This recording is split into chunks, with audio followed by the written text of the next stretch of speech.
Welcome to Pratap classes. दोस्तों, Pratap classes के YouTube channel पर आपका स्वागत है। आज है 25 अक्टूबर 2025 और 25 अक्टूबर 2025 के जितने भी इंडिया और वर्ल्ड के जो करंट अफेयर्स के क्वेश्चन बनते हैं, आज उनका अपने डिस्कशन करेंगे। पूरा वीडियो ध्यान से देखना और लास्ट में आपसे क्वेश्चन पूछूंगा जिनके जवाब आपको कॉमेंट बॉक्स में देना होगा।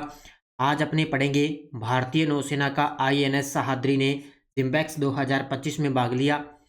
जापान ओपन स्क्वैश टूर्नामेंट में महिला एकल का खिताब और भारत का पहला अत्यंत गरीबी मुक्त राज्य कौन सा बना है, इनकी आज हम चर्चा करेंगे पूरे लेटेस्ट न्यूज़ के साथ में। डेली आपको सुबह ये करंट अफेयर्स की क्लास आपको मिल गई। तो कल आपको 24 अक्टूबर को क्लास नहीं मिली, तो कल और आज 24 और 25 अक्टूबर 2025 एक साथ करंट अफेयर्स का आज अपने रिवीजन यानी कि पढ़ने वाले हैं अच्छे तरीके से।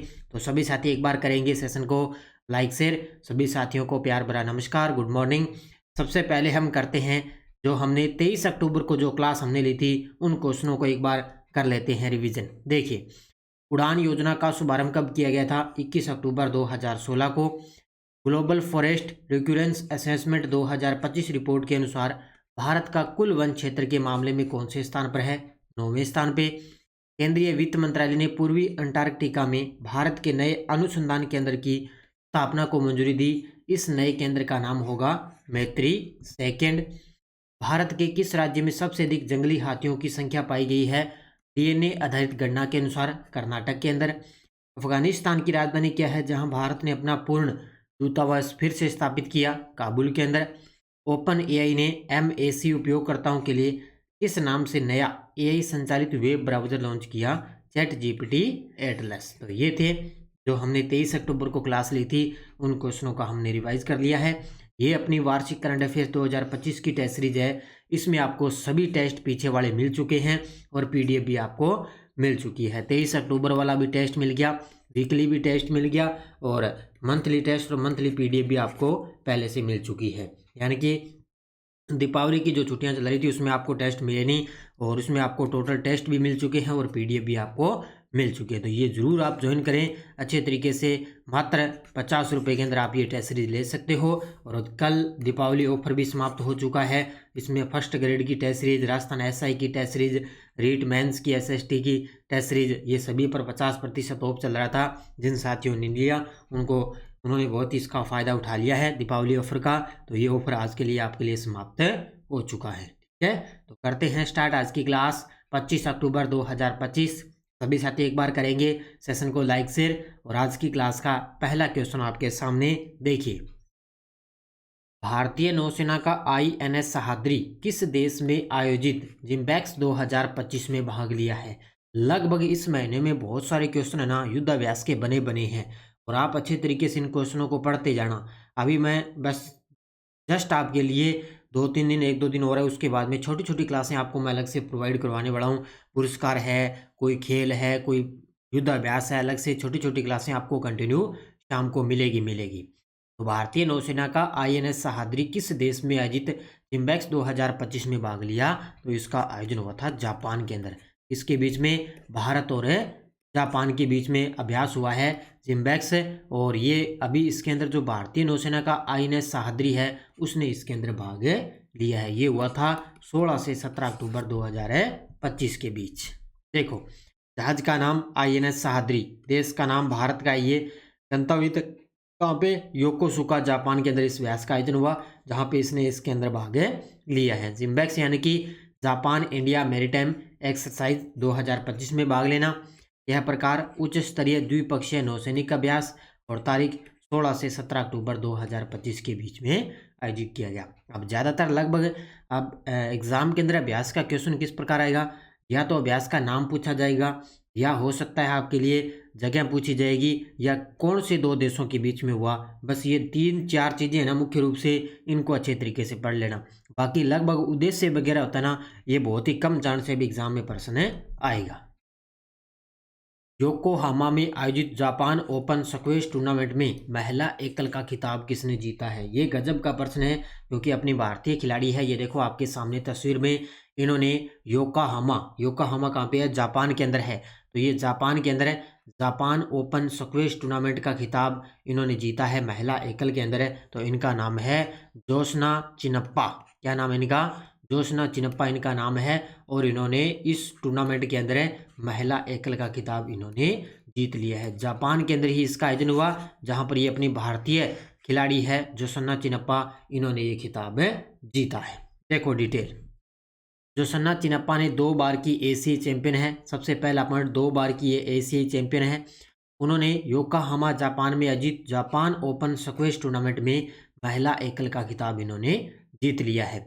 इस टूर्नामेंट के फाइनल में मिस्र की हाया अली को हराकर ये जीत हासिल की है। मिस्र की खिलाड़ी है, उनको हराया।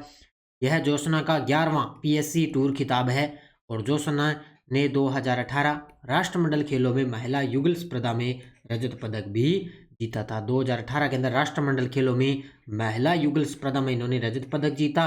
और अब इन्होंने जापान ओपन स्क्वैश टूर्नामेंट में महिला एकल का खिताब जीता है, क्योंकि भारतीय खिलाड़ी है जोशना चिनप्पा और ये 2 बार की एशियाई चैंपियन भी बन चुकी है। तो ये इन्होंने अब की बार 11वां पीएससी टूर खिताब भी जीत लिया है। किसको हराया था? मिस्र की खिलाड़ी को। अगला क्वेश्चन देखो आपके सामने। भारत के भाला फेंक खिलाड़ी और 2 बार के ओलंपिक पदक विजेता को टेरिटोरियल आर्मी में मानद लेफ्टिनेंट कर्नल के रूप में किसे सम्मानित किया गया है? जानते हो आप, भाला फेंक के खिलाड़ी और 2 बार के ओलंपिक पदक विजेता हैं, जिनका नाम है नीरज चोपड़ा। क्या बात है भी। ये देखो आपके सामने तस्वीर के अंदर, जिन्होंने अब की बार भी पेरिस ओलंपिक के अंदर इन्होंने 1 पदक जीता था। तो भाला फेंक के खिलाड़ी और 2 बार के ओलंपिक पदक विजेता टेरिटोरियल आर्मी में मानद लेफ्टिनेंट कर्नल के रूप में सम्मानित हुए हैं। कौन है? नीरज चोपड़ा। तो खिलाड़ी के नाम नीरज चोपड़ा, खेल है इनका भाला फेंक, ओलंपिक पदक, 2 बार के ओलंपिक पदक विजेता हैं। इनको सम्मान टेरिटोरियल आर्मी में मानद लेफ्टिनेंट कर्नल की उपाधि से इनको सम्मानित किया जा चुका है। इनको अर्जुन पुरस्कार मिला 2018 में, राजीव गांधी खेल रत्न पुरस्कार मिला 2021 में, और ओलंपिक स्वर्ण पदक इन्होंने टोक्यो 2020 के अंदर जीता था। और अब की बार जो हुए थे ओलंपिक, उसके अंदर इन्होंने एकमात्र रजत पदक जीता था, भाला फेंक के खिलाड़ी नीरज चोपड़ा। और ये खास तौर से याद रखना, टेरिटोरियल आर्मी में मानद लेफ्टिनेंट कर्नल की उपाधि से इनको सम्मानित किया गया, इसलिए ये थोड़े से चर्चा में है। उनको एक अवार्ड सम्मानित किया जा चुका है। नेक्स्ट देखो, भारत का पहला शहर कौन सा बन चुका है जिसने पूरी तरह से रियल टाइम फ्लड फोरकास्टिंग और स्पेटियल डिसीजन सपोर्ट सिस्टम को लागू कर दिया है? हालांकि ये क्वेश्चन मैंने आपको बहुत दिन पहले भी मैंने करवा दिया है, क्योंकि अब ये जो सिस्टम है इसको पूरी तरह से स्टार्ट कर दिया है। तो भारत का पहला ऐसा कौन सा शहर है जिसने पूरी तरह से रियल टाइम फ्लड फोरकास्टिंग और स्पेटियल डिसीजन सपोर्ट सिस्टम को लागू कर दिया? तो वो शहर बन चुका है चेन्नई। इसका मतलब ये है, यानी कि ये मौसम संबंधी कोई भी बाढ़ वगैरह आती है उसका पूर्वानुमान लगाया जाएगा। कोई भी घटनाएं होती है, कोई बाढ़ आती है, कोई चक्रवात आता है, तो ये क्या काम करेगा? तो उसी शहर को क्या पहले से ही अलर्ट कर देगा भी ये ऐसा सिस्टम आगे होने वाला है। तो ये आ गया कहाँ पे? चेन्नई में। तो शहर है चेन्नई। उत्तर भारत का पहला शहर जिसने पूरी तरह से रियल टाइम फ्लड फोरकास्टिंग और स्पेटियल डिसीजन सपोर्ट सिस्टम को लागू कर दिया है। प्रारंभ तिथि अभी अक्टूबर 2025 में। उद्देश्य यह लाभ बाढ़ व पूर्वानुमान में सुधार होगा, बाढ़ प्रबंधन में सहायता भी मिलेगी, त्वरित प्रतिक्रिया क्षमता बढ़ाना, और ये तकनीकी या डिजिटल प्रणाली प्रकार है रही, यानी कि एक प्रकार का डिजिटल प्रणाली है जिससे क्या है आजकल मौसम वगैरह सब कुछ जानकारी दे दी जाती है। तो एक रियल टाइम फ्लड ये फोरकास्टिंग है जिससे क्या होगा, बाढ़ वगैरह सब सूचना मिल जाएगी। तो कहाँ पे लगा है? चेन्नई के अंदर। हाल ही में कौन सा भारतीय राज्य अत्यंत गरीबी मुक्त राज्य घोषित होने जा रहा है, जो भारत के सामाजिक विकास इतिहास में एक मील का पत्थर है? ये लीजिए भी, ये प्रश्न एग्जाम के अंदर मुझे लगता है भी छपेगा। मुझे लग रहा है कि ये प्रश्न एग्जाम में छपेगा। कौन सा भारतीय राज्य है जो अत्यंत गरीबी मुक्त राज्य घोषित होने जा रहा है? और ये अभी ताज़ा होगा 1 नवंबर 2025 को। कौन सा राज्य? केरल राज्य। अभी होगा 1 नवंबर आ रही है 2025 को, और केरल राज्य अत्यंत गरीबी मुक्त राज्य घोषित होने जा रहा है। तो केरल के वर्तमान में सीएम है पिनरई विजयन, ये घोषणा करेंगे। देखो, भारत का पहला अत्यंत गरीबी मुक्त राज्य घोषित होने वाला राज्य है केरल, और ये इसकी घोषणा होगी 1 नवंबर 2025 को। घोषणा करने वाले नेता केरल के सीएम है पिनरई विजयन और उद्देश्य राज्य में अत्यंत गरीबी का पूर्ण उन्मूलन करना, यह सुनिश्चित करना कि राज्य का कोई भी नागरिक न्यूनतम जीवन आवश्यकताओं से वंचित न रहे। यानी कि कोई भी जहाँ पे नागरिक है ना केरल का, वो क्या है, जीवन आवश्यकताओं से वंचित न रहे, इसलिए इस अत्यंत गरीबी का पूर्ण उन्मूलन किया गया है। और अत्यंत गरीबी उन्मूलन जो कार्यक्रम है वो वर्ष 2021 के अंदर शुरू किया गया। इसी कार्यक्रम के तहत क्या है, भारत का पहला अत्यंत गरीबी मुक्त राज्य कौन सा घोषित होने जा रहा है, केरल राज्य। ये प्रश्न मुझे लग रहा है भी एग्जाम के अंदर सीधा छपेगा, तो याद रखना इसको अच्छे तरीके से। और ये भी याद रखना अत्यंत गरीबी जो उन्मूलन कार्यक्रम है वो वर्ष 2021 के अंदर शुरू किया गया था। केरल की यह अंडर वाटर टनल परियोजना किस समुद्र या जल निकाय के नीचे बनाई जाएगी। ये देखो, अब इतने दिन अपने पढ़ते थे ना, कोलकाता के अंदर जो मेट्रो रेल चलेगी हुगली नदी में, अंडर वाटर मेट्रो परियोजना शुरू की गई है। यह आपने पढ़ा है, बहुत बार एग्जाम में प्रश्न है। अब क्या होगा, वो तो मेट्रो चलाई गई थी, लेकिन यहाँ पे क्या होगा, केरल की एक अंडर वाटर टनल परियोजना है जो क्या एक समुद्र या जल निकाय के नीचे ये बनाई जाएगी। इसमें क्या होगा, ये देखो डबल लाइन है ना, तो इसमें क्या है, जो वाहन है वो चलेंगे अब समुद्र में। देखो अंडर वाटर टनल परियोजना है और ये कहाँ पे, पेरियार नदी का मुहाना, ऑप्शन नंबर बी, पेरियार नदी का जो मुहाना है ना वहाँ पे उसके नीचे बनाई जाएगी। यानी कि पेरियार अंडर वाटर टनल परियोजना पेरियार नदी का मुहाना समुद्र या जल निकाय के नीचे बनाई जाएगी, केरल के अंदर है। ये देखो आपके सामने तस्वीर के अंदर है। अब वो तो मेट्रो ट्रेन वाला जो कोलकाता के अंदर है, ये हो गया केरल के अंदर है, जो वाहन चलेगी ना वो उनके लिए है, ठीक है, नदी में। तो केरल की पहली अंडर वाटर टनल परियोजना है। उद्देश्य केरल राज्य में पहला अंडर वाटर टनल बनाना, राज्य की तटीय कनेक्टिविटी को मजबूत करना है। स्थान यह सुरंग वेपिन और फोर्ट कोचिन को जोड़ेगी। किसको जोड़ेगी, सुरंग वेपिन है और जो फोर्ट कोची है उसको जोड़ेगी। यह टनल पेरियार नदी के मुहाने नीचे बनेगी। ये जो टनल बनेगा वो पेरियार नदी के मुहाने के नीचे बनेगा। इसका हिस्सा यह केरल तटीय राजमार्ग विकास परियोजना का एक प्रमुख घटक रहेगा और इसकी कुल लंबाई रहेगी 2.75 किलोमीटर। इतनी रहेगी 2.75 किलोमीटर, ये लंबा एक विकास परियोजना बनेगा, टनल परियोजना अंडर वाटर बनेगा। याद रखना कहाँ पे, केरल के अंदर। ये भारत का पहला टनल बनने जा रहा है। अब इस प्रकार के प्रश्न आपको देखने को एग्जाम में मिलेंगे। नेक्स्ट देखो, हाल ही में किस भारतीय राज्य के 5 समुद्र तटों को ब्लू फ्लैग प्रमाणन प्राप्त हुआ है। हाल ही में किस भारतीय राज्य के 5 समुद्र तटों को ब्लू फ्लैग प्रमाणन प्राप्त हुआ है, तो ये हुआ है महाराष्ट्र के अंदर। नंबर सी होगा इसका करेक्ट आंसर है। महाराष्ट्र के जो 5 समुद्र तट है उनको ब्लू फ्लैग प्रमाणन प्राप्त हो चुका है। अब ज़्यादा इसके बारे में पढ़ने की जरूरत नहीं है, बस ये 5 जो नाम है ना इनको अच्छे तरीके से पढ़ लेना। तो महाराष्ट्र और भारत की इको टूरिज्म पहल के लिए गर्व का क्षण है जब राज्य के 5 समुद्री तटों को ब्लू फ्लैग का प्रमाणन दिया गया है। अब 5 के 5 ये नाम याद रखना, श्रीवर्धन बीच रोहगढ़ जिला, नागौन बीच रायगढ़ जिला, परनरका बीच पालघर जिला, गुहागर बीच रत्नागिरी जिला और लाडघर बीच ये है रत्नागिरी जिला। तो इन 5 को क्या है, अभी ब्लू फ्लैग प्रमाणन दिया गया है। ये महाराष्ट्र के 5 समुद्री तट है जिनको ये ब्लू फ्लैग प्रमाणन दिया गया। अब ज़्यादा पढ़ने की जरूरत नहीं है, बस ये 5 है ना, बस थोड़े से इनको नज़र में रख लेना। दुनिया के सबसे छोटे और जलवायु परिवर्तन से सबसे अधिक प्रभावित देशों में से एक ने अंतर्राष्ट्रीय प्रकृति संरक्षण संघ IUCN की सदस्यता ग्रहण की है। यानी कि दुनिया का सबसे छोटा और जलवायु परिवर्तन में सबसे अधिक प्रभावित देशों में से एक है जिसने क्या है, अंतर्राष्ट्रीय प्रकृति संरक्षण संघ IUCN की सदस्यता ग्रहण की है, वो है तुवालू। कौन सा है, ऑप्शन नंबर सी तुवालू। ये एक प्रशांत महासागर का एक छोटा सा द्वीप है ये तुवालू, जिसने क्या है, अंतर्राष्ट्रीय प्रकृति संरक्षण संघ IUCN की सदस्यता ग्रहण कर ली है। तो इसका उत्तर होगा ऑप्शन नंबर सी।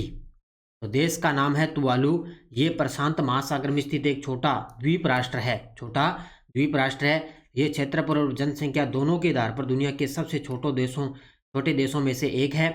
तुवालू जलवायु परिवर्तन और समुद्री स्तर वृद्धि से सबसे अधिक प्रभावित देशों में गिना जाता है, सबसे प्रभावित देशों में गिना जाता है।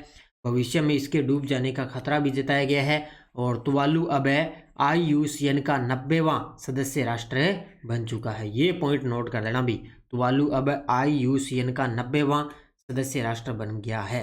ये कहाँ पे, तुवालू है जो IUCN का सदस्यता ग्रहण इसने कर ली है। बस ये याद रखना मुख्य रूप से।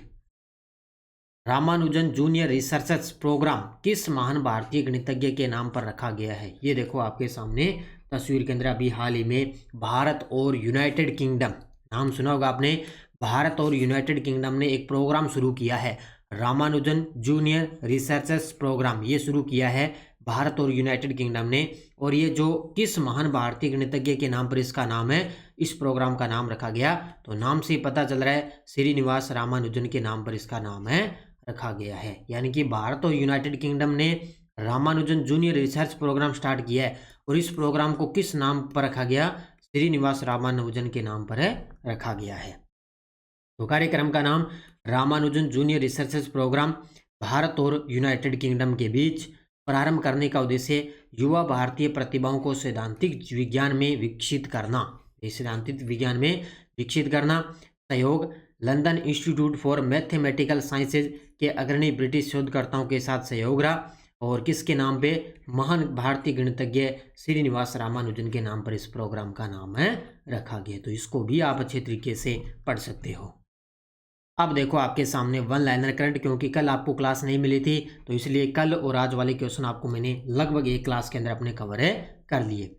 पहला है, दिल्ली उच्च न्यायालय के न्यायमूर्ति प्रतिभा एम सिंह को विश्व बौद्धिक संपदा संगठन के सलाहकार बोर्ड ऑफ जजेस का अध्यक्ष नियुक्त किया जा चुका है। तो दिल्ली उच्च न्यायालय की न्यायमूर्ति है प्रतिभा एम सिंह, इनको विश्व बौद्धिक संपदा संगठन के सलाहकार बोर्ड ऑफ जजेस का अध्यक्ष इनको नियुक्त किया गया है। और न्यूजीलैंड ने 16 साल से कम उम्र के बच्चों के लिए सोशल मीडिया पर प्रतिबंध लगाने की योजना बनाई है। धीरे धीरे देश है वो लगभग कोई 14 साल से कोई 16 साल से कम उम्र के बच्चे हैं उन पर सोशल मीडिया और मोबाइल पर पूरी तरह से प्रतिबंध लगा रहे हैं, क्योंकि सबसे ज़्यादा आपको पता है सबसे प्रभाव है वो चेहरे और आंखों पर पड़ता है मोबाइल की स्क्रीन से, तो ये धीरे धीरे इन पर प्रतिबंध लगाया जा रहा है। तो ये दोनों अच्छे तरीके से पढ़ लेना। और ये टेलीग्राम ग्रुप है, कोई सूचना, कोई लिंक, कोई नोटिफिकेशन सब आपको इसकी सूचना टेलीग्राम पे मिल जाती है। पिछले वीडियो का क्वेश्चन क्या था? 11वां भारत अंतर्राष्ट्रीय विज्ञान महोत्सव कहाँ आयोजित किया जाएगा? ये किया जाएगा चंडीगढ़ में। बहुत सारे विद्यार्थियों ने बड़े गजब के जवाब दिए, उन सभी को बहुत बहुत शुभकामनाएं। अब देखो आपके लिए क्वेश्चन फॉर यू। केंद्रीय वित्त मंत्री निर्मला सीतारमण ने किसान प्रशिक्षण एवं सामान्य सुविधा केंद्र का उद्घाटन किस राज्य में किया? तमिलनाडु, केरल, कर्नाटक, उत्तराखंड। इसका जवाब आपको कमेंट बॉक्स में देना है। तो ये थी आज की अपनी क्लास, और ये अपनी स्कूल व्याख्याता परीक्षा 2025-26 के लिए टेस्ट सीरीज लॉन्च हो चुकी है। दीपावली ऑफर चल भी रहा था, और ये करंट अफेयर्स की है।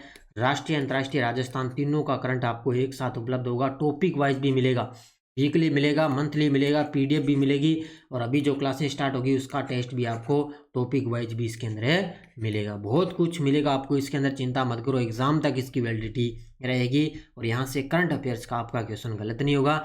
बाकी एसआई की चल रही है, दिल्ली पुलिस कांस्टेबल की अपनी करंट की टेस्ट सीरीज चल रही है, रीट मेंस की विज्ञप्ति लगभग आ चुकी है, 7500 पद बता रहे हैं। तो ये आपके लिए टेस्ट सीरीज है। वीडियो की बहुत ही 5-7 दिन बचे हैं, तो इसका रिवीजन आप बुक का कर सकते हो। बाकी फर्स्ट ग्रेड, सेकंड ग्रेड के पुराने पेपर अपलोड है, ये भी आप ले सकते हो। ये थी आज की अपनी क्लास। सभी साथी करेंगे वीडियो को जाते जाते लाइक शेयर। बस अब आपसे अब आपको continue class daily current affairs की मिलती रहेगी। सभी साथी करेंगे वीडियो को जाते जाते लाइक शेयर। धन्यवाद। जय हिंद, जय भारत, जय राजस्थान।